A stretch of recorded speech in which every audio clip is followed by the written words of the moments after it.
Good afternoon, folks. This is Robert Chappell, Executive Editor Madison365 with the daily update for Wednesday, the 25th of November. It's going to be a short one today for a couple of reasons. First of all, I'm a little late getting started because we had a little bit of internet connectivity problems. We got that resolved. And it's a holiday, holiday eve.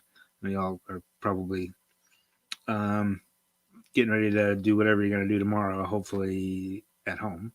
But also, I have a phone interview right at 4:30 for a story that I'm not going to tell you about today, but I'll tell you about tomorrow. It's a very cool story. You'll be very excited about it. It's actually really cool.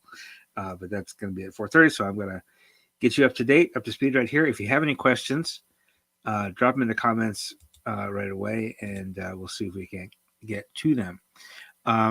It's kind of another good news, bad news kind of day, which I meant, as I predicted yesterday that it's going to be for a little while, because the numbers that we're seeing right now are getting better. The spread numbers, the numbers related to the number of cases, the positive test rate, even hospitalizations are improving steadily for over a week now, which is great to see. However, fatalities reflect how things were 4 weeks ago. Now, things weren't a lot worse 4 weeks ago than they are now. I don't think at all, actually. In fact, now that I think of it, I think we were in better shape 4 weeks ago than we even are now. Yeah. So 4 weeks ago, we were at about where we are right now. We were in the 4,000 to 5,000 cases per day range, and kind of in that 20 to 25 to 30% positive test rate range. But we went from there. We went up and up and up and up and up, through until we hit our peak in terms of number of new cases on the 18th of November, which is just 1 week ago today. We set our record for the most number of new cases in a day, and the highest percentage, of cases that tested positive, which we peaked at about 36.5%. Okay, so where we are right now, however, we spent about 3 weeks going up, and now we spent about a week going back down, and we're kind of settled back to where we were about 4 weeks ago, which means that the deaths that we're seeing right now, 55 per day, is probably about what we can expect to see 4 weeks from now in the future. But the deaths are going to go up between now and then back down. Everything that happened over the past 4 weeks is going to happen in terms of cases, is going to happen in deaths in the next 4 weeks. That's just how this lag thing works. Okay, so we have 64 more deaths today, as added on to the record number yesterday, 104. We did have one fatality that was reported in Pierce County that was taken out of the data, so our total death count, our total death toll, went up by 63, which is still a lot, which gives us 167 increase in the past 2 days. And that brings our 7-day average up to 55. You might remember I predicted, 4 weeks ago or so, I predicted that we'd be at about 57 at Thanksgiving. I wasn't far off. So I'm still predicting that by mid-December we'll be in the 80s. So I hope that's not true. I would love to be wrong about that, but that's just, I did the same kind of math to predict that, and I wouldn't be surprised if December 15th ish we're hitting the low 80s deaths per day. Again, I'm trying to scare you. I hope it's not true. I hope I'm wrong. I hope the declining number of hospitalizations right now indicates that maybe our treatments are better. Maybe this batch of cases is less severe. Who knows? But just be prepared for that.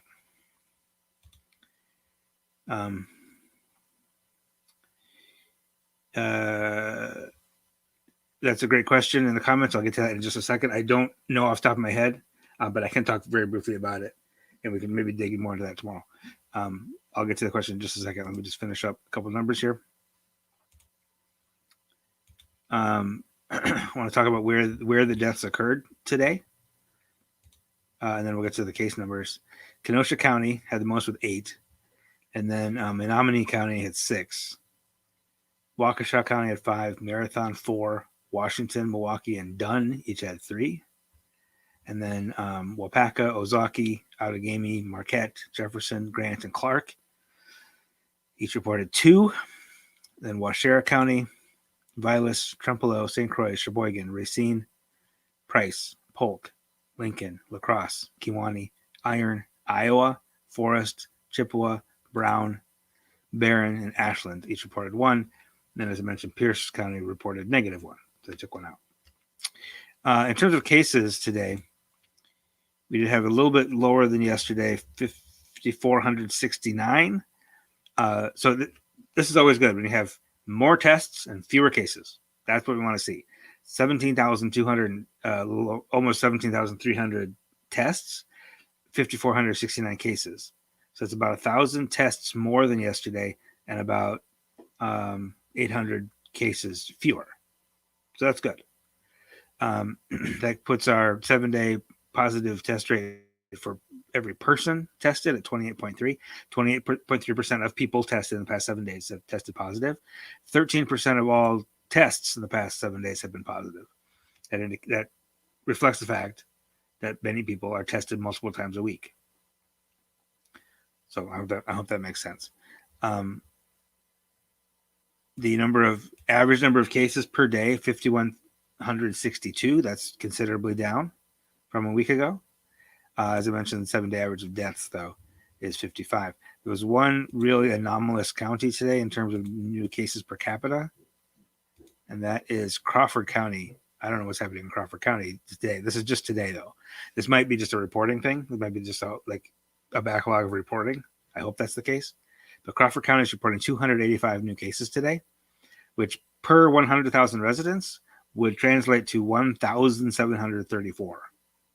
I'm sorry, 1,735 per 100,000 residents, which is insanely high.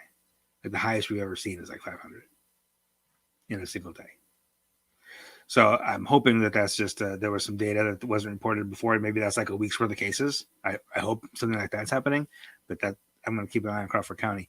The second highest is Dunn County at 341. But again, the highest per capita new case counts are almost all rural counties.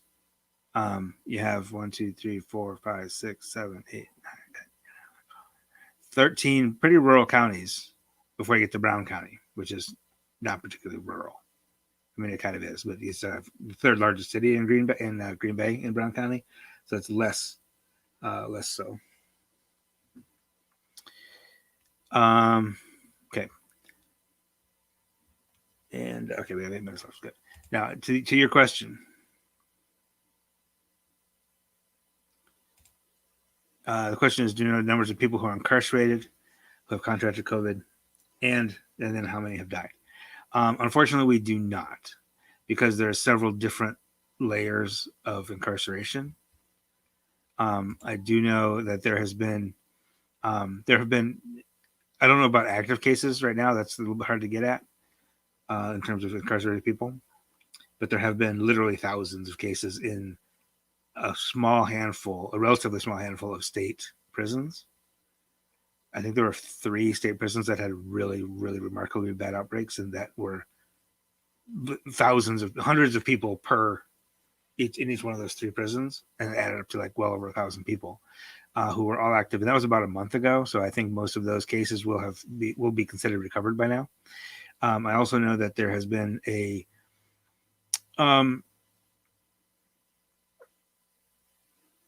there's been a little bit of a spike recently in Dane County Jail.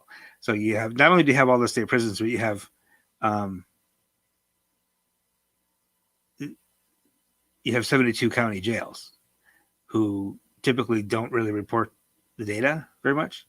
Dane County worked really hard to reduce the population of the jail. And I'll say one thing about that. I am kind of working on a story on this, so I don't want to say too much about it because I don't have all the information really yet. But there's been a couple of dozen cases in the Dane County Jail recently. Now, I think it's a good question. Yes, they have families. They're human beings. That's why the sheriff did everything he could. Like he reduced the jail population by like 2/3, way in the beginning of this thing. Problem is, because of COVID, we can't have jury trials right now. So anybody who's in jail pre-trial on bail is basically being incarcerated indefinitely right now, which is a problem from a, like Bill of Rights standpoint, right? You can't just incarcerate someone indefinitely. Everybody's got a right to a speedy trial, and etc. But also, you're incarcerating people indefinitely during COVID. So I was told that by a source in the district attorney's office here in Dane County that judges aren't setting cash bail right now.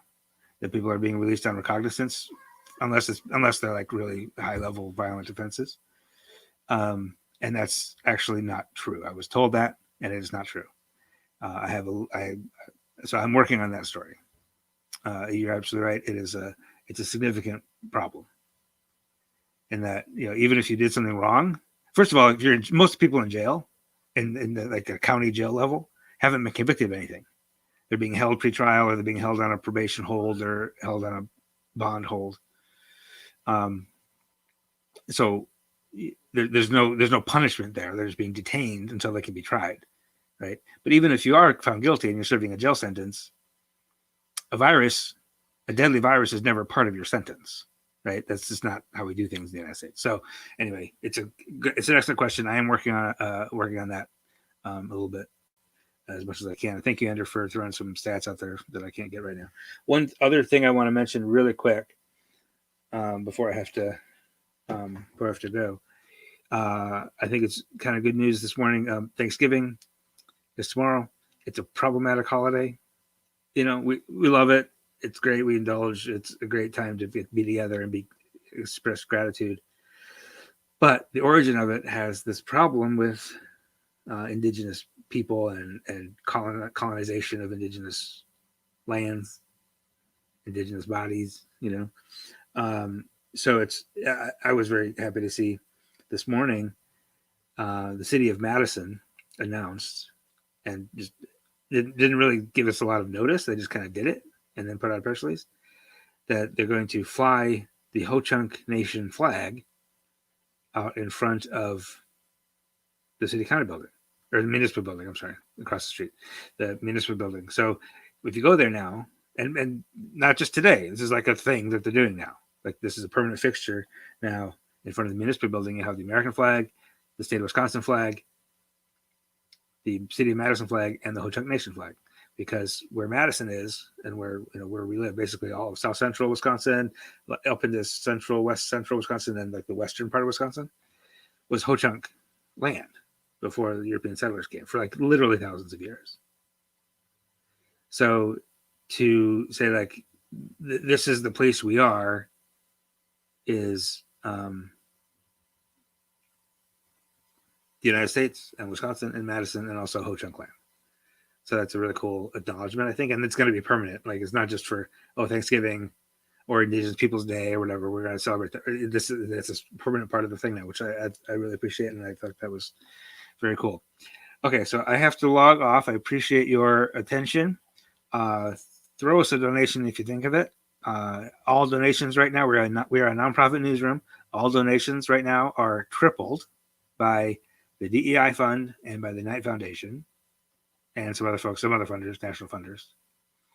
So if you go to Madison365.org/donate, very easy to do. You give us $10, we get 30. It's that simple. And that goes basically to the end of the year. The tripling part, we're almost done with that part of the match. But then now to the end of the year, everything you give us is doubled at least. So help us keep this free, help us keep going, and help us keep bringing you this information every single day. I anticipate, tomorrow's a holiday, but we are going to do a sort of a brief edition of It's Only 10 Minutes podcast. We'll probably tape that tonight, actually, So that'll be up in the morning. I anticipate I will probably hop on and at least do a brief update in the afternoon. I'll take a break from cooking and bring you whatever the latest is, because I know the labs are going to be working, healthcare is going to be working. There's no reason we can't keep working as well.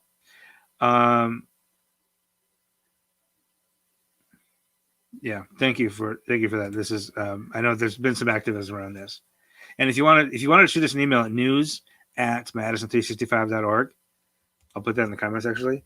Just shoot us an email. I would love to hear how it's going, to hear your perspective on it, and any other plans for activism around that issue. I'd love to hear about it, report about it, make sure that story is told. So yeah, shoot us an email. I'd love it. Thank you all very much, and enjoy the rest of your evening, and enjoy your holiday if I don't see you tomorrow. This is 365 Media.